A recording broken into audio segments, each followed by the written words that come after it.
Hello everyone, नमस्ते, सत श्री अकाल, आदाब, केम चुके हाल है, अस्सलाम वालेकुम।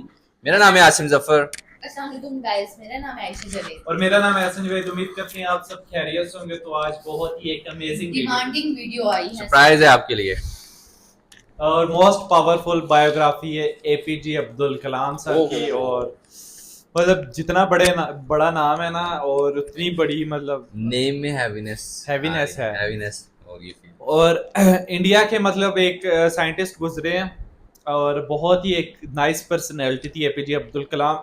यंगस्टर्स को तो पता होगा, तो बहुत बड़ी एक उनकी फैन फॉलोइंग और यंगस्टर्स बहुत फॉलो करते हैं उन्हें, एपीजे अब्दुल कलाम को। ऐसी है।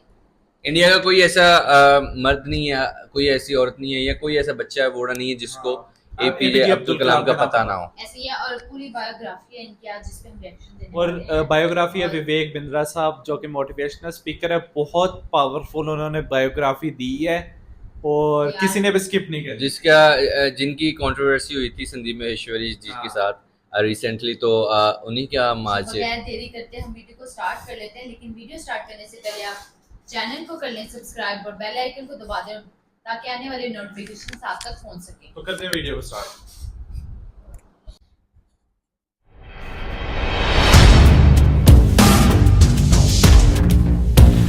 सपने वो नहीं है जो नींद में आते हैं, सपने तो वो हैं जो नींद आने नहीं देते हैं। इंतजार करने वालों को उतना ही मिलता है जितना कोशिश करने वाले पीछे छोड़ के चले जाते हैं। करता रहे तू इंतजार, बन जा आलसी, कुछ नहीं मिलेगा। नमस्कार, मैं Vivek Bindra, founder and CEO बड़ा बिजनेस.com। खड़ा हो गया हूं रामेश्वरम के उस मल्लाह के बेटे जिसके एक कान में गीता के श्लोक गूंजते थे और दूसरे कान में डार्विन के सिद्धांत। नाव पे तीर्थ यात्रियों को रामेश्वरम के मंदिर लेके जाया करते थे, और जब तीर्थयात्री रामेश्वरम मंदिर की परिक्रमा करते थे उतनी देर बैठ के ये फिजिक्स के सिद्धांत पढ़ा करते थे। बिखरी जुल्फों वाले सिर्फ मेरे या आपके नहीं बल्कि पूरे देश के चहेते डॉक्टर एपीजे अब्दुल कलाम की आज बात करेंगे। एपीजे, ए मतलब अबुल उनके परदादा, पी मतलब पाकिर उनके दादा, जे मतलब जैनुल अब्दीन उनके पिताजी, और अब्दुल कलाम वो उनका खुद का नाम। 11वें राष्ट्रपति, 2002 से 2007 जनवादी राष्ट्रपति, पीपल्स प्रेसिडेंट। एक बार की बात है, कॉन्फ्रेंस में एक अंग्रेज ने पूछा कि अब्दुल कलाम कौन है, एक वाक्य में बताइए। तो वहां बैठे एक बच्चे ने जवाब दिया, he is simple Indian who is inexplicable, यानी कि जिसको एक्सप्लेन ही नहीं कर सकते even with the best of the objectives. यानी कि एडजेक्टिव क्या होता है? वो जो नाउन को समझाता हो। संज्ञा की विशेषता को विशेषण बोलते हैं। दुनिया के सारे विशेषण लगा दो पर उनकी विशेषता को परिभाषित नहीं किया जा सकता। ऐसे थे अब्दुल कलाम। एक बार किसी बच्चे ने उनसे पूछा, सफल होने का क्या मंत्र है? बोले 4 चीजें करनी है, 4 बातें। समझ लो ये वीडियो गेम चेंजर है। 4 बातें। बोला सफल होने के लिए पहले बनाओ बहुत जबरदस्त एम, ग्रेट एम। दूसरा, उस एम के लिए सारी नॉलेज एक्वायर करते जाओ, उसके लिए जो चाहिए नॉलेज एक्वायर कर लो। तीसरा, फिर करो दबा के हार्ड वर्क। और चौथा, परसिवरेंस, हार नहीं माननी है भैया। क्या नहीं माननी? हार नहीं माननी। जीवन को हमेशा ऐसे जियो कि जीवन खत्म होने के बाद भी लोग जिंदगी भर आपको याद रखें, अपनी अपनी जिंदगी तक आपको याद रखें। शुरू से शुरुआत करते हैं। डॉक्टर एपीजे अब्दुल कलाम, 15 अक्टूबर 1931 को उनका जन्म रामेश्वरम के तमिलनाडु में हुआ था। कमजोर आर्थिक स्थिति के एक मुसलमान परिवार में उनका जन्म हुआ। पेशे से उनके पिता नाविक थे, और पिता क्योंकि ज्यादा पढ़े लिखे नहीं थे तो शुरू से उनको काफी तकलीफें आई। एक बार क्लास के अंदर उनका एक दोस्त हुआ करता था जो कि मुख्य पुरोहित को बेटा था, और मुख्य पुरोहित को बेटा जो रामदास शास्त्री अपने इसके साथ में पहली बेंच पे बैठे मास्टर जी नाराज हो गए। ए मुसलमान लड़का प्रमुख शास्त्री के बेटे के साथ पहली बेंच पे कैसे बैठा? उनको लगा कि थप्पड़ पीछे बैठा दिया, भाग पीछे जाकर के बैठ। अब्दुल कलाम चुपचाप जाके पीछे बैठ गए। और क्या सोचिए, इस घटना पे उन्होंने उस दिन संकल्प लिया, पीछे बैठ के दुनिया बदलूंगा। और पीछे बैठना कोई मायने नहीं रखता, इसलिए वो कहा करते थे देश का सबसे अच्छा दिमाग क्लासरूम की आखिरी बेंच पे भी मिल सकता है। अच्छा, परिवार बहुत बड़ा था, 10 भाई बहन थे, पैसों की कमी तो होनी थी, तो अपने खर्चा निकालने के लिए अखबार बेचना शुरू किया। छोटी उम्र में अखबार क्यों बेचते थे? इनको पता था पैसा तो मिलेगा, लेकिन सारे रास्ते में बेचते वक्त पूरे अखबार को पढ़ जाऊंगा। चलते चलते सारे अखबार को पढ़ जाया करते थे। 8 साल की जब उम्र में थे ना, ये बहुत छोटे थे, इनके गांव से कई किलोमीटर दूर एक मास्टर जी बहुत बढ़िया गणित पढ़ाते थे और बोले सुबह 4 बजे 1 घंटे की क्लास फ्री है, उसी बच्चे को पढ़ाऊंगा सुबह 4 बजे जो नहा धो के आएगा।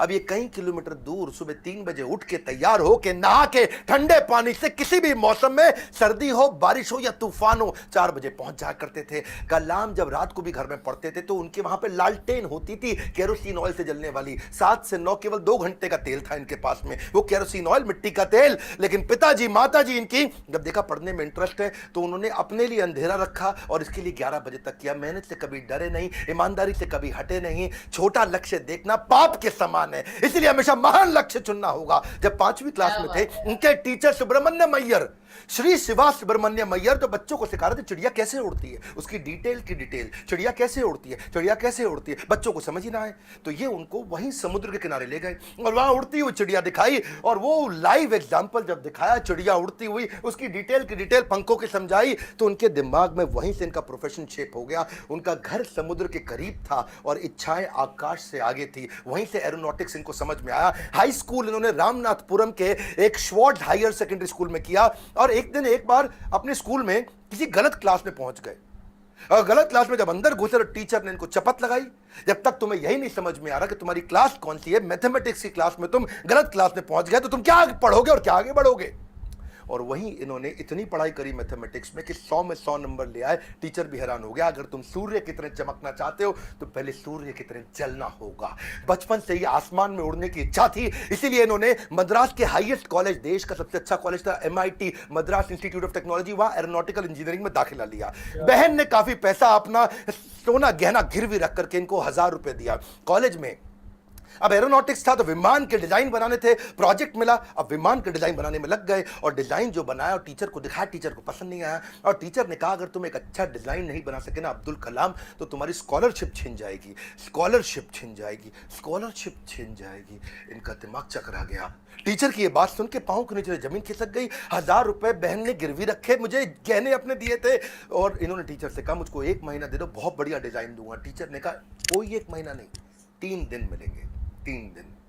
इनका दिमाग हिल गया उस समय, ये घबरा गए थे स्कॉलरशिप ना छिन जाए। उसके बाद तो उन्होंने 3 दिन ना खाया ना सोए, 3 दिन ना खाया ना सोए, 72 घंटे लगातार उस पर काम किया, जी जान लगा दिया। और जब प्रोफेसर ने देखा डिजाइन, प्रोफेसर भी हैरान हो गए, उनकी आंख में आंसू आ गए। बोला बहुत बढ़िया डिजाइन बनाया। नींद और निंदा पर जो विजय पा लेते हैं उनको आगे बढ़ने से कोई नहीं रोक सकता। जो नींद और निंदा पे विजय पा लेता है उनको आगे बढ़ने से कोई नहीं रोक सकता है। इसके बाद MIT की परीक्षा अच्छे नंबर से उन्होंने पास करी। अब पढ़ाई तो उनकी हो चुकी थी, अगली लर्निंग इनके जीवन से क्या है, फेलियर को हार्ट में और सक्सेस को हेड में घुसने नहीं देना चाहिए। दिल और दिमाग को कंट्रोल में रखो। अब इनके पास 2 इंटरव्यू की ऑप्शंस आई, एक मिनिस्ट्री ऑफ डिफेंस से और दूसरी एयरफोर्स से। इनको कहां जाना था आपको मालूम है, एयरफोर्स में। और जो डिफेंस का था वो दिल्ली में था और एयरफोर्स था देहरादून में। तो दिल्ली होते हुए देहरादून जा रहे थे और वापसी पे इनको दिल्ली आना था। अब जब ये देहरादून गए वहां पे 25 लोग एग्जाम देने आए वहां इंटरव्यू के लिए, जिनको वहां पे एयरफोर्स में सिलेक्ट होना था। अब 25 में से सीटें थी खाली 8 और इनकी रैंक क्या आई, 9वीं। फेल हो गए वहां पे, 1 नंबर से पीछे रह गए। 8 लोग सिलेक्ट हो गए, ये वहां रह गए। देहरादून से जब उतरते हैं सबसे पहले आता है ऋषिकेश। ये ऋषिकेश गए, वहां इनको मिले स्वामी शिवानंद। स्वामी शिवानंद तो बहुत पॉपुलर है, आज भी ऋषिकेश में उनके कई मठ हैं। तो इन्होंने शिवानंद के जाकर के अपनी तकलीफ बताई। उन्होंने इनको गीता पढ़ने के लिए जब बताया और इनसे कहा कि अगर ख्वाहिश आपके दिलो जान से निकले, पवित्र हो और उसमें शिद्दत हो तो कमाल की एक अजीब सी ताकत होती है उसके अंदर। इसीलिए जो तुमने सोचा है वो होगा, तुम विश्वास से रखो। ये गीता का लर्निंग था। यम यम तम तम, जैसा जैसा वैसा वैसा। यम यम वापी स्मरण भावम, जहां तुम्हारा स्मरण और भाव होगा तुम वैसे पक्का बन जाओगे। कलाम उसके बाद जब दिल्ली लौट के आए अपने गुरु से मिलने के बाद, तो वो मिनिस्ट्री ऑफ डिफेंस की नौकरी बची थी DRDO की। किसको पता था वही DRDO इनके देश को आगे बढ़ाने में सबसे कारगर होगा। ये वहां प्रमोट हुए और किनके साथ, डॉक्टर विक्रम साराभाई की टीम में आ गए। आप चाहते हैं डॉक्टर विक्रम साराभाई पे भी हम वीडियो बनाएं? ये पेट्रियोटिक थे, अपॉर्चुनिस्टिक नहीं थे। अब्दुल कलाम विशेष व्यक्ति थे। 1963 में विक्रम साराभाई की टीम से इनको सिलेक्ट किया गया कि इनको नासा भेजो भैया ट्रेनिंग के लिए। ये 6 महीने की ट्रेनिंग के लिए नासा गए। नासा समझो भैया, नासा अमेरिका सबसे बड़ी संस्था जिसमें ये आगे बढ़ना चाहते थे। नासा इनको देख के चौंक गया, बोला यार लड़का बहुत जबरदस्त है। और इनको क्या बोला, भाई तू बहुत चैंपियन है, मेरी बात सुन, तुझको दे रहे अमेरिकन सिटीजनशिप, यहीं रह जा। तनख्वाह देंगे इंडिया के 5 गुना ज्यादा, अमेरिकन सिटीजनशिप, यहीं किसी गोरी से शादी कर, ओए होए जिंदगी में आराम ही आराम। अपनी ऑटोबायोग्राफी आत्मकथा में इन्होंने बताया कि एक बार के लिए इनके मन में भी विचार आया कि क्या मैं यहां रुकूं या नहीं रुकूं। वो बहुत चुनाव करना कठिन था कि आदर्शों की ओर चला जाए या माला माल होने के अवसर को गले लगाया जाए, या पैसों और करियर के लिए इन्होंने सोचा विदेश नहीं जाएंगे, देश सेवा के इस अवसर को नहीं गवाएंगे, लौट के देश आ गए। डिफिकल्टीज हमेशा आपकी सफलता के रास्ते में आएंगी। अगली कहानी, काफी डिफिकल्टीज आई जब इन्होंने शुरुआती टीम साइंटिस्ट की इसरो में ज्वाइन करी। वो क्या कहते हैं, देखो लर्निंग समझना, इन्होंने हमेशा डिफरेंशिएट किया, रियल प्रॉब्लम अलग है, इनकन्वीनियंस अलग है। प्रॉब्लम और इनकन्वीनियंस अलग अलग चीजें होती हैं। अगर आपके घर में भैया आग लग जाए, घर में आग लग गई, धू धू के घर जल रहा है, और उसी वक्त आपकी गर्दन भी टूट जाए, हाथ भी टूट जाए, पांव भी टूट जाए, उसको बोलते हैं आप मुसीबत में हैं। बाकी सब कुछ केवल सामान्य असुविधाएं होती हैं। इनके जीवन में इन्होंने असुविधा पे ध्यान नहीं दिया, रियल प्रॉब्लम्स पे ध्यान दिया। असुविधा बहुत आई क्योंकि ये शुरुआती टीम में इसरो की ज्वाइन किए थे। जिंदगी में जितनी बड़ी मुश्किलें होंगी और उन पर अगर आपने काबू पा लिया तो उतना ही बड़ा आपका नाम भी होगा। जब इन्होंने ज्वाइन किया मैं शुरुआती दिनों में, तो सेंट मैरीज चर्च था, कुछ नहीं दिया गया, कोई इन्वेस्टमेंट नहीं थी वहां पे। सेंट मैरीज चर्च को इन्होंने अपना ऑफिस बनाना पड़ा इनको। वहां सारे साइंटिस्ट इंजीनियर जो नासा से ट्रेन होकर आए थे वो चर्च में बैठ के ऑफिस में बैठे, और बीच पे उन्होंने समुद्र के किनारे अपना रॉकेट का लॉन्च पैड बनाया, और जो अस्तबल होता है या बल्कि कैटल शेड जो गौशाला होती है वहां की लेबोरेटरी बन गई। बिशप जो चर्च के फादर थे उनके घर को इन्होंने अपना वर्कशॉप बनाया। साइकिल पे और बुल्लक कार्ट समझते हैं, बैलगाड़ी है जी, धीरे धीरे चक्का चलता, या खुद ही साइकिल पे रॉकेट रख रख के ले जा रहे थे, रॉकेट के छोटे छोटे पार्ट, सैटेलाइट, आज भी फोटोग्राफ्स हैं। सारी डिफिकल्टीज के बीच में इन्होंने पहला साउंडिंग रॉकेट 1963 में लॉन्च किया था। ये इतना मशगूल हो गए भैया काम में, इतना मशगूल हो गए, इनकी सगाई फिक्स हो गई थी। उस समय ये 32 साल की उम्र थी, इनकी सगाई फिक्स हो गई, ये काम में लगे रहे, भैया रॉकेट जाएगा, देश का पहला रॉकेट जाएगा। ये सगाई पे जाना भूल गए लोग बेचारे, वहां मंडप पे इंतजार करते रहे। मंडप तो नहीं, रिंग सेरेमनी थी, वहां इंतजार ही करते रह गए। अरे अब्दुल कलाम आएगा, अब्दुल कलाम रॉकेट बनाने में लगे थे देश के लिए। जीवन में कठिन दौर से गुजरते वक्त ये मत सोचिए कि ये जिंदगी में कठिनाइयां हमेशा रहेंगी। ये कठिनाइयां आई हैं और चली जाएंगी। इन्होंने गीता हाथ में पकड़ ली थी, इनको इनके गुरु ने दिया था, और गीता में क्या बताया, आगाम पाइनो, कठिनाइयां आएंगी और चली जाएंगी। 1969 में इसरो के डायरेक्टर की जब इनको कमान दी गई तो उन्होंने सोचा कि क्यों नहीं SLV3 क्या होता है, ये एक होता है सैटेलाइट लॉन्च व्हीकल, यानी कि कभी सैटेलाइट को भेजते हैं तो उसका एक लॉन्च व्हीकल चाहिए होता है।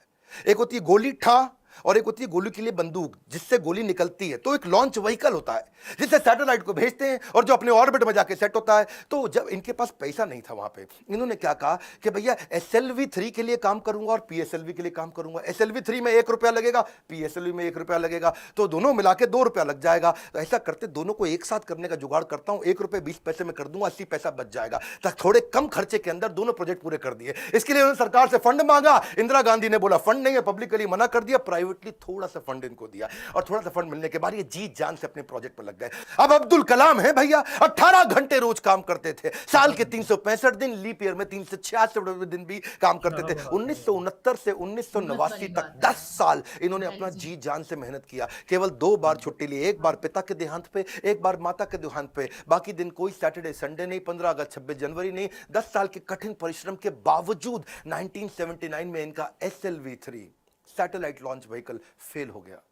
और जब फेल हुआ तो ये बहुत घबरा गए, क्योंकि उस समय ये इसके ऊपर पूरा देश देख रहा था इनको, पूरी दुनिया की मीडिया देख रही थी इनको, हताश हो चुके थे। और उस परिस्थिति में इनके जो प्रोफेसर सतीश धवन जो चेयरमैन थे उस समय, उन्होंने इनको बुलाया कि आओ अब्दुल कलाम, चलो मीडिया इंतजार कर रही है, वहां जाके बात करना होगा। कलाम घबराए हुए थे, अब सब कुछ मेरे ऊपर आ जाएगा, क्योंकि ये मिशन डायरेक्टर, प्रोजेक्ट डायरेक्टर थे।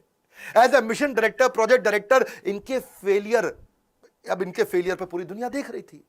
और जब सतीश धवन ने इनको बुलाया तो ये और घबरा गए, अब मीडिया को क्या जवाब दूंगा। मीडिया ने कहा करोड़ों रुपया तुमने देश का लगा के बर्बाद कर दिया, तुम्हारे को क्या अधिकार था। और वहीं प्रोफेसर सतीश धवन ने माइक ले लिया और माइक लेकर के क्या बोला, ये टीम बहुत जबरदस्त है, पहली बार किया है, फेल हुए हैं, 1 साल के अंदर यही टीम दोबारा इसी SLV3 को लॉन्च करेगी। और दुगनी ऊर्जा भर दी टीम के अंदर। सारे फेलियर को, अब्दुल कलाम के फेलियर को उन्होंने अपने ऊपर ले लिया। ये देख करके अब्दुल कलाम हैरान हो गए। 1 साल दोबारा जी जान से मेहनत करी, इंटेलिजेंस आ चुकी थी, और इस बार SLV3 जब सफल हो गया तो उसके बाद फिर अब दोबारा प्रोफेसर धवन ने माइक इस दफा कलाम जी के हाथ में दे दिया। बोला अब तुम सफल हो गए हो, अब जवाब तुम दोगे। अब्दुल कलाम हैरान हो गए, बोले this is called leadership. How to handle success ये सबको आता है, हाउ टू हैंडल फेलियर ये प्रोफेसर धवन ने सिखाया कि जब मैं सफल होऊंगा तो टीम को क्रेडिट दे दूंगा और जब विफल होऊंगा तो सारा का सारा फेलियर अपने ऊपर ले लूंगा। इस बात से प्रभावित आगे चल के इंदिरा गांधी भी हो गई और देखा क्या उन्होंने कि ये दोनों ने बहुत जबरदस्त काम किया। उन्होंने प्रोफेसर धवन को बोला मैं अब्दुल कलाम से मिलना चाहती हूं, इन्होंने अब्दुल कलाम को बोला आ जाओ भैया इंदिरा गांधी मिलना चाहती हैं। वो बोले भाई मेरे पास तो कपड़े नहीं, मैं चप्पल में फटी हुई घूम रहा हूं, मैं कैसे अब उनके आकर के मिलूंगा। तो उन्होंने कहा कि भाई कलाम तुम पहले से ही सफलता का सूट पहने हुए हो, कलाम तुमने पहले से ही सफलता का सूट पहना है, कपड़ों का सूट नहीं चाहिए। और उन्होंने जाकर के वहां जब इंदिरा गांधी से मिले बड़ी प्रभावित थी। उन्होंने कहा कि अब तुम्हारे को डिफेंस में और काम करना पड़ेगा। इस समय चाइना भी, पाकिस्तानी भी, आजू बाजू सब लोग मिसाइल की तैयारियां कर रहे हैं, तुम मिसाइल बनाओ हमारे देश के लिए। और उसी समय अटल बिहारी वाजपेयी से भी उनकी पहली मुलाकात हुई।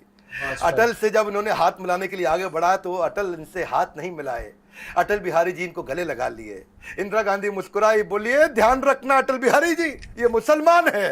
अटल बिहारी बोले ये मुसलमान बाद में है, पहले हमारे देश के नागरिक हैं और हमारे देश के महान साइंटिस्ट हैं। अब्दुल कलाम उनको देख के बहुत मुस्कुराए।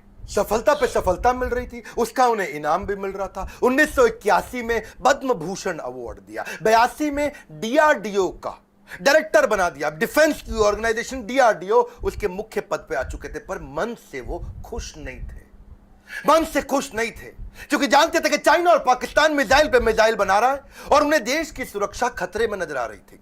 उस दौरान कमाल की बात देखो, अजीबो गरीब इमेजिनेटिव व्यक्ति थे अब्दुल कलाम जी। उन्होंने महाभारत को पढ़ना शुरू किया और महाभारत में बर्बरिक की कहानी सामने आई, उससे बड़े इंस्पायर्ड हुए। बर्बरिक की कहानी अलग सी थी। बर्बरिक कहते कि उनके पास 3 तीर है और 3 तीर से वो क्या करेंगे, पहले तीर में सबको प्रोटेक्ट कर लेंगे, भाई किस किस को प्रोटेक्ट करना है, दूसरे में किस किस को अटैक करना है। मेरी बात समझना, पहले 2 तीर में क्या करेंगे, किसको अटैक करना है उन सबको डिसाइड कर लेंगे, उसके बाजू में किस किस को, सबको थोड़ी पूरा का पूरा शहर उड़ा दें। भाई जिसको प्रोटेक्ट करना है उसको सिलेक्ट कर लिया, जिसको अटैक करना है उसको सिलेक्ट कर दिया, तीसरे तीर में गेम ओवर, खत्म कर दिया। तो उनके पास 3 तीर थे। वहां सोचे यार ये तीर किसको प्रोटेक्ट, किसको अटैक, कैसे जाना है, किधर किधर जाना है, बड़ा गाइडेड तीर है।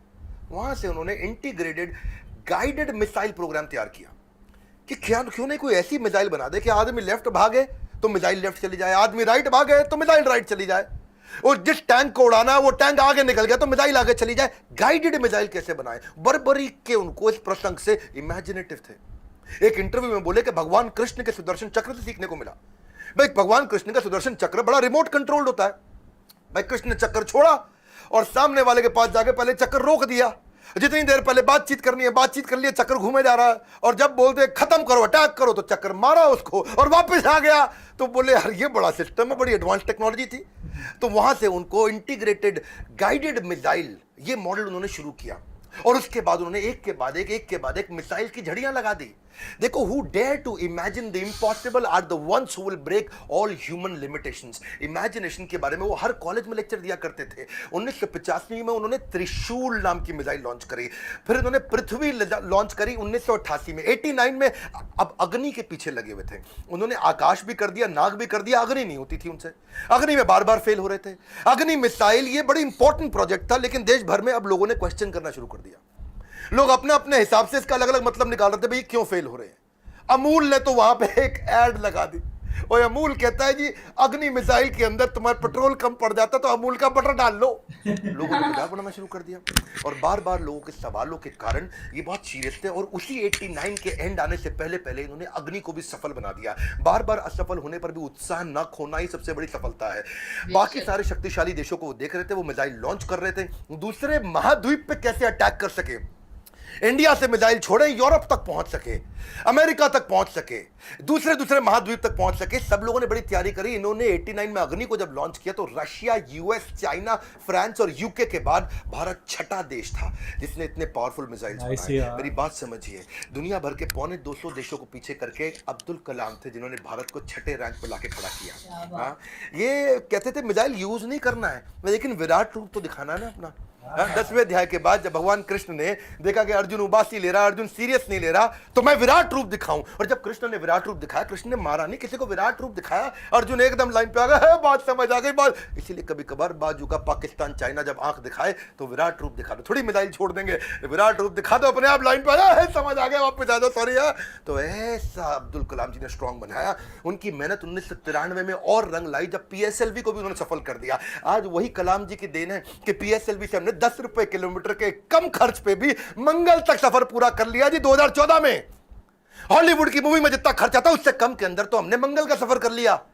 2017 में ये अब्दुल कलाम जी थे जिनके चलते 104 सैटेलाइट एक रॉकेट से लॉन्च किए। दुनिया में सबसे सस्ता अफोर्डेबल प्रोग्राम ये अब्दुल कलाम जी की देन थी। 1979 में वही कलाम थे, वही भारत था, कोई देश मदद नहीं कर रहा था। ये 1979 था और आज 2017 में ये कलाम जी की देन है जब दुनिया भर के देश इंडिया के पास आए, भाई हमारा भेज दो यार, अपने रॉकेट में हमारा भी भेज दो। हमने यूएस की मदद करी, नीदरलैंड की करी, स्विट्जरलैंड की करी, इजराइल की करी, कजाकिस्तान की करी, यूएई की करी और हमारे 100 मिलाकर के 104 सैटेलाइट एक साथ भेजे थे। ये अब्दुल कलाम जी की देन है। अच्छा वापस चलते हैं 93 के PSLV जब उन्होंने इसको सफल बनाया, उसी समय न्यूक्लियर पावर की बातचीत दुनिया भर में बहुत हो रही थी। इन्होंने देखा कि भाई अमेरिका धमकियां भी बहुत दे रहा था। अब बात यह है कि धमकियों से डरना पुरुषार्थ से बेईमानी है और जो देश के लिए कुछ भी कर गुजरे वही सच्चा हिंदुस्तानी है। कलाम जी सच्चे हिंदुस्तानी थे। उन्होंने 3 तरकीबें अपनाई।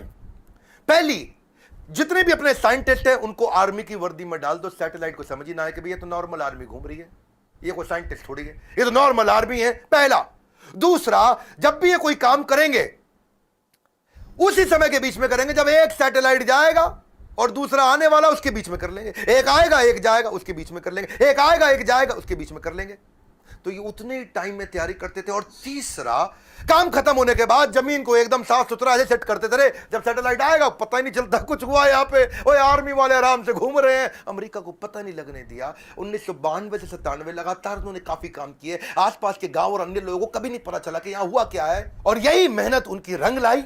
1998 में भारत ने ऑपरेशन शक्ति के नाम से परमाणु परीक्षण कर दिया, चुपचाप कर दिया। आज इन्हीं प्रयासों से भारत परमाणु समृद्ध बन पाया है। 5 देश थे उस समय में, फ्रांस था, यूएस था, रशिया, यूके और चाइना। ये 5 देश थे। हमें किसी से दिक्कत नहीं थी, हमें चाइना से दिक्कत थी क्योंकि चाइना चुपचाप उस समय पाकिस्तान को भी परमाणु शक्ति दे रहा था। वो तो आपको पता ही है जी, है वो तो उसका नाजायज, मैं जरा नहीं बोलूंगा। तो उसके चक्कर में, पाकिस्तान और चाइना के चक्कर में यहां इंडिया ने काम पूरा कर दिया। उनके लगातार प्रयास के चलते 1997 के अंदर उनको भारत रत्न दिया गया। 41 साल तक उन्होंने भारत की सेवा करी। 1999 में वो रिटायर हुए। उन दिनों वाजपेयी जी एक्शन में चल रहे थे इधर, यहां ये रिटायर हुए, वाजपेयी जी एक्शन में, उन्होंने फोन मिला दिया, ओ हाँ भी कलाम जी बात सुनो यार, अपना मंत्रिमंडल हम बना रहे हैं, तुम्हारे को हम मिनिस्ट्री देना चाहते हैं, आ जाओ यार। तुम बुद्धिमान आदमी हो, विजनरी लीडर थे। वाजपेयी जी अपने आप में विजनरी थे। बोले अब्दुल कलाम को लूंगा तो बहुत अच्छा रहेगा, माइनॉरिटी भी हमारे साथ जुड़ेगी, बुद्धिमत्ता भी मिलेगी, इंटेलिजेंस भी बिल्ड होगा। अब्दुल कलाम जी को कन्विंस करने में लगे। कलाम जी बोले 1 दिन बाद बताऊंगा जी। 1 दिन बाद कलाम जी ने फोन कर दिया कि जी मैं अस्वीकार करना चाहता हूं। और मिल करके फिर जाके बोला कि मुझको एक नई पीढ़ी तैयार करनी है जो भारत को विश्व गुरु बना सके। एक नई पीढ़ी तैयार करने के लिए मैं कॉलेजेस में पढ़ाना चाहता हूं। अपनी टीचिंग के प्रोफेशन के लिए अन्नामलाई यूनिवर्सिटी तमिलनाडु साउथ वापस चले गए। अगली बार यहां तो सब ठीक हो गया। अब जब राष्ट्रपति बनने का समय आया 2002 में, कई लोगों का नाम आया, बहुत सी चीजें आगे पीछे हुई और उन्हीं दिनों जब वो नाम आया तो फिर से यहां घंटी बजते रही इनके ऑफिस के अंदर, कलाम जी के। और जब ऑफिस में घंटी बजती रही, किसी को नहीं पता चला तो किसी ने, इनके वाइस चांसलर ने इनके यूनिवर्सिटी में जाके भाग के कलाम जी को बोला, अरे कलाम जी आपके यहां प्रधानमंत्री जी का फोन आ रहा है बार बार। कलाम जी गए, उन्होंने फोन उठाया तो नमस्कार, बातचीत शुरू हुई। तो वाजपेयी जी ने कहा, देखिए एक रिक्वेस्ट करूंगा, अब मना नहीं करना, पिछली बार आपने मना किया था, अब नहीं करना। तो कलाम जी ने पूछा, कहिए क्या रिक्वेस्ट है। वाजपेयी जी बोले, हम आपका नाम देश का राष्ट्रपति बनाने के लिए रिकमेंडेशन देना चाहते हैं, आप हाँ कर दीजिए। अब्दुल कलाम जी मुस्कुराए और बोले 1 घंटे का समय दीजिए। 1 घंटे के बाद वो वापस गए, उन्होंने फिर फोन किया और स्वीकार कर लिया। बोला ठीक है, मैं इसके लिए तैयार हूं। अब कलाम जी का राज्य अभिषेक होना था, जैसे भगवान राम का राज्य अभिषेक हुआ 14 साल के वनवास के बाद में। और भगवान राम जब वापस आए और उनका अभिषेक, तो अभिषेक के समय पर उनके भाई ने उनसे पूछा कि आप किस किस को राज्याभिषेक में बुलाना चाहते हैं। तो भगवान ने बोला 14 साल में था नहीं, मेरे यहाँ कोई दोस्त है नहीं, और जो हमारे दोस्त थे उन सबको आप जानते ही हैं, आपने सबको इन्वाइट कर ही लिया होगा। और इतने में भगवान राम ने कहा हाँ, पर इस वनवास के दौरान मेरा एक दोस्त बना था। वही शुरुआत के जो साल थे उन दिनों एक नाविक हमें नदी पार कराया करता था, केवट। वो केवट ने हमारी बहुत मदद करी है, वो हमारा मित्र है। उस केवट को बुला के लाओ राज्याभिषेक में। और केवट को लाके सबसे आगे भगवान राम के उस राज्याभिषेक में बुलाया गया था। ठीक उसी प्रकार जब अब्दुल कलाम जी से पूछा गया कि अब आपका भी राज्याभिषेक हो रहा है, you are going to become president of India, और कलाम जी ने कहा आपने जिस जिसको बुलाना था सबको बुला लिया है, मेरे 2 ही मित्र हैं। जब मैं साउथ में रहा करता था तो उस समय एक मोची जो मेरे जूते बांधने में फटे जूते होते थे, उसने मेरी बहुत मदद करी, वो मेरा मित्र है, उसको बुला लीजिए। और एक ढाबे वाला जिसने उनको खाना खिलाया और कभी कभी 2 रोटी एक्स्ट्रा भी खिलाई, बोला उनको दोनों को जरूर बुला लीजिए। विनम्रता के उदाहरण खत्म थोड़ी होंगे। आमतौर पर जब व्यक्ति बड़ा होता है या राष्ट्रपति बन जाता है तो कहीं कहीं ट्रक लेकर के राष्ट्रपति भवन जाता है और कहीं मल्टीप्लाइड एक्स्ट्रा ट्रक लेकर के बाहर निकलता है। पर अब्दुल कलाम जी केवल एक मात्र ऐसे राष्ट्रपति थे जो 2 सूटकेस से भवन में गए थे और निकलते वक्त 2 ही सूटकेस लेकर के भवन से वापस आए थे। उनकी कुल संपत्ति में क्या था? कुछ नहीं था। एक रामेश्वरम में उनका पैतृक घर जो उनके पिता ने बनाया था, 2500 उनकी किताबें, एक वीणा जिसको बजाने में उनको बड़ा आनंद आया करता था, वीणा बहुत बजाते थे, एक उनकी कलाई की घड़ी, एक सीडी प्लेयर जिसमें वो भजन सुना करते थे, एक लैपटॉप था, 6 कमीजें जिनमें 3 तो डीआरडीओ की दी थी, 3 उनकी खुद की थी, 4 पैंट थी टोटल जो 2 डीआरडीओ की दी थी, 2 उनकी खुद की थी, 3 सूट थे और 1 जोड़ी जूता। हाँ, लेकिन उनके पास खास बात क्या थी? 40 डॉक्टरेट थी। खुद पीएचडी की पढ़ाई कभी नहीं करी, कोई मेडिकल पीएचडी की पढ़ाई नहीं करी, पर जिस यूनिवर्सिटी जाते थे लोग उन्हें डॉक्टरेट देते थे। लॉ, इंजीनियरिंग, साइंस, कितनी तरह की doctorate, Padma Bhushan, Padma Vibhushan, Bharat Ratna, Veer Savarkar award, Ramanujan award, कई प्रकार के इनको अवार्ड मिले। उनकी एक खास बात मैं जरूर बताना चाहूंगा, हालांकि वो मुसलमान थे लेकिन वेजिटेरियन थे। उनका बड़ा प्रेम था। एनिमल्स आर एंजल्स विद फर। पक्षी जगत पर्यावरण का सूचक होता है। कलाम जी क्या कहते थे? वो पर्यावरण का सूचक है, और अगर वो मुसीबत में है तो समझ लेना कि अब हमारे भी बुरे दिन दूर नहीं है। एक बार उनको जो डीआरडीओ की उनकी दीवार हुआ करती थी ना बाउंड्री की, तो उनको बोला गया सिक्योरिटी के लिए कांच वांच लगा दो। बोला बिल्कुल नहीं, ये बर्ड्स के लिए बड़ा हार्मफुल हो सकता है। उन्होंने मना कर दिया। और जिस समय वो प्रेसिडेंट बने थे, बाद में जब वो राष्ट्रपति भवन के अंदर मुगल गार्डन में जब वॉक किया करते थे ना, तो वो एक मोर को देखा जो ना मुंह खोल पा रहा ना बंद कर पा रहा है। स्पेशली उन्होंने वेटनरी डॉक्टर को बुला के देखा तो देखा मोर के गले में ट्यूमर है, ना मुंह खोल पा रहा है ना मोर मुंह बंद कर पा रहा है। उन्होंने इसका इलाज कराया। एक लीडर की महानता का इसी बात से पता चलता है कि वो किन लोगों की मदद कर रहा है जो बदले में उन्हें कुछ नहीं दे सकते। जब कोई लीडर ऐसे लोगों की मदद करता है जो बदले में कुछ नहीं दे सकता, वही एक महान लीडर की निशानी है। अच्छा, अब्दुल कलाम जी की एक बात मेरे दिल को छू गई। वो परिवारवाद नहीं राष्ट्रवाद में बिलीव किया करते थे। जब वो राष्ट्रपति भवन में थे, See, he's a man of principle and therefore is always respected everywhere. उनके क्योंकि जो भाई थे ना, उनको बहुत प्रेम करते थे, बहुत प्रेम करते थे अपने भाई से, बचपन से ही प्रेम था। और उनके अपने सगे भाई का पोता दिल्ली के अंदर मुनीरका में किराए के कमरे पर रहा करता था। 2006 में जब कलाम ने एक दफा सारे परिवार को इनवाइट किया, क्योंकि उनका कोई परिवार वहां रहता नहीं था, वो राष्ट्रपति भवन में अकेले रहते थे। और जब एक बार उन्होंने सारे परिवार को बुलाया राष्ट्रपति भवन में, तो वो लोग 8 दिन तक रहे। और सारे परिवार, क्योंकि 10 भाई बहन थे ना, तो 52 लोग आए।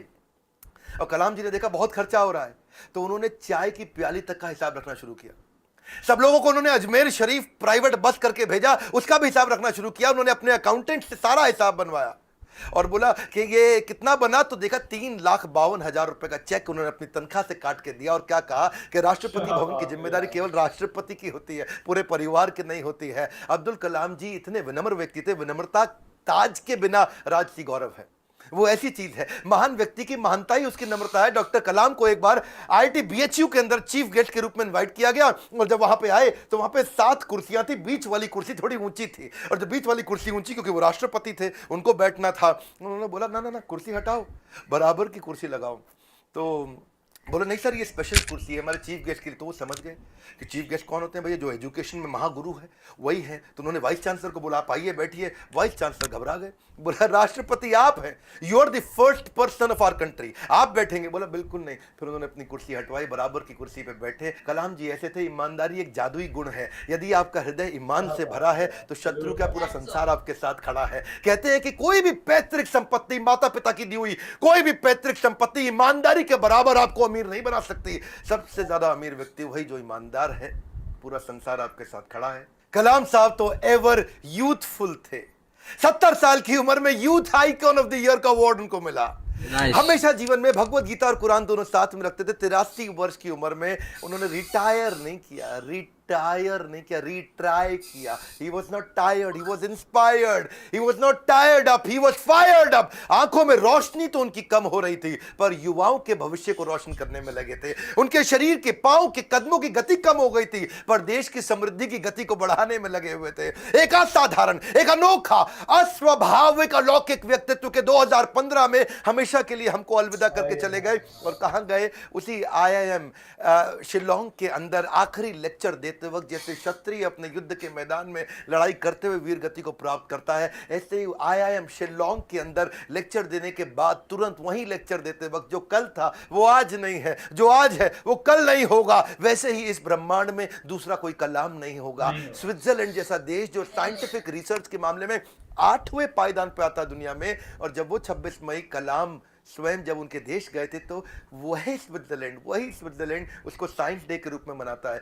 UN उनके जन्मदिन को UNO कहता है कि इसको हम वर्ल्ड स्टूडेंट डे के रूप में मनाते हैं। बन जाती है परिभाषा भारत के सम्मान की जब जब बात होती है श्री APJ अब्दुल कलाम की। अब्दुल कलाम जी रेस्ट इन पीस नहीं है, बट रेस्ट इन मी है। अब्दुल कलाम जी आप लौट गए, आप कैसे आएंगे? अगर आप नहीं आएंगे तो आपके शिक्षा के रूप में तो आप हमारे साथ हैं। आज बड़ा बिजनेस भी, इतने सारे बिलियनियर प्रोफेसर हैं, आप हमारे प्रोफेसर नहीं है, लेकिन आपकी शिक्षाओं को हमने प्रोफेसर बनाया है। आज बिलियनियर प्रोफेसर के साथ अफोर्डेबल तरीके से सबको सिखा रहे हैं। आज कलाम साहब भी अगर हमारे प्रोफेसर होते तो कितनी ताकत बढ़ जाती, पर उनकी लर्निंग को तो प्रोफेसर बना सकते हैं। एक ऐसा व्यक्ति जो मिट्टी के तेल में पढ़ करके जीवन बिताया, जिसने हाथ में फिजिक्स की किताब, जिसने दिन रात पढ़ाई करी, अखबार बेचते बेचते पढ़ना सीखा। और हाँ, 23 जनवरी को सुभाष चंद्र बोस जी का जन्मदिन है। क्या आप उनके बारे में वीडियो देखना चाहते हैं? कमेंट बॉक्स में बताइए।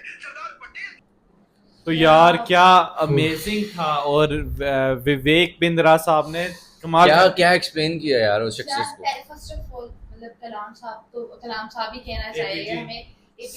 सर की तो क्या ही बात है, लेकिन जो एक्सप्लेनेशन इन्होंने दिया ना डॉक्टर विवेक बिंद्रा ने, क्या कमाल, एक चीज को उन्होंने एक्सप्लेन किया है। और यार ऐसे लोग थी यार कि 30 मिनट्स की वीडियो थी, बट मुझे ऐसे लगा है पता भी नहीं चला और खत्म हो गई। और ये मतलब APJ अब्दुल कलाम उन्होंने बात ठीक की, रेस्ट इन पीस नहीं, रेस्ट इन मी है। एग्जैक्टली अभी हमें भी बसता है, और बड़ी यूथ अवाम उन्हें फॉलो करती है। सबसे बड़ी बात मतलब सिर्फ इंडिया के ही आइकॉन नहीं है, मतलब पूरी इस चीज को बिल्कुल खत्म किया कि मुस्लिम हो कि उन्होंने अपने देश के लिए ये चीज खत्म कर देनी चाहिए यार। मुस्लिम इंडियंस ये वो हर कोई मतलब कोई है ना बड़े यार डाउन टू अर्थ इतनी सिंपल की 6 शर्टें थी, जिनमें से 2 उनकी संपत्ति ज्यादा नहीं थी, 4 पैंटें थी, घर था वो भी घर वाले आए हैं तो भाई, और उनके घर वाले भी नहीं थे, उनके मतलब रिलेटिव्स वगैरह कोई चाचे का बेटा नहीं कोई भाई थे, उनकी फैमिली थी आगे, तो वो भी अपनी तो अपनी उसके बाद उनके मिसाइल जो उन्होंने बनाए यार, क्या ऑपरेशन कौन सा चला था? अग्नि नहीं चला था ऑपरेशन। उसके अलावा SLV3 लॉन्च जब किया यार, इतनी कमाल। और यार कोई उनका लक नहीं था, उनकी जो था उनका हार्ड वर्क था, उन्होंने इतनी मेहनत की है। मतलब मैं उन्हें देख के इंस्पायर हो रही हूँ कि 72 घंटे यासिन जाग। ये बिल्कुल बात सही की डॉक्टर ने, विवेक ने, कि आप सो के नहीं, आप जाग के अपनी जिंदगी बना सकते हो। मेहनत करो, और जो आप मेहनत करोगे ना वो आपको जरूर हासिल होगा। जो सोता है वो सच में खोता है, जो सोता है वो हकीक होता है। वो जानवर वाला कह लो या खोने वाला कह लो, जो मर्जी कह लो, सही बात है। बाकी मेहनत तो करनी चाहिए, हार्ड वर्क करना चाहिए, और APJ अब्दुल कलाम ने काफ़ी मतलब मोटिवेट किया है, और इसी तरह की हम मजे की वीडियोस लाते रहेंगे। उम्मीद करते हैं वो doctor APJ Abdul Kalam sir जो है वो मतलब कि इंडिया में नहीं ऑब्वियसली वो पूरे एशिया में ही एक नंबर 1 साइंटिस्ट थे, और हैं और रहेंगे। मतलब उन जैसा ना कोई था, ना कोई है, और ना कोई आएगा। मतलब ऑब्वियसली उन्होंने कई स्टूडेंट्स टीच किए होंगे, कई स्टूडेंट्स को शिक्षा दी होगी, लेकिन उनसे मतलब आगे भी लिख के कुछ, लेकिन वो उन जैसा कोई नहीं आया। मिट्टी के तेल से पढ़ता था, अखबारें बेचता इसलिए था ताकि पढ़ सके, और आज वो हम सबके दिलों में बसता है यार। हैट्स ऑफ यार। उम्मीद करते हैं वीडियो पसंद आई होगी। अगर पसंद आई है तो लाइक करें, कमेंट करें, सब्सक्राइब करें, और ज़्यादा से ज़्यादा शेयर करें, और इस वीडियो को तो सब तक पहुंचा दो यार, ये तो वीडियो कमाल है। तो मिलते हैं नेक्स्ट वीडियो में, तब तक अल्लाह हाफिज़। अल्लाह हाफिज़।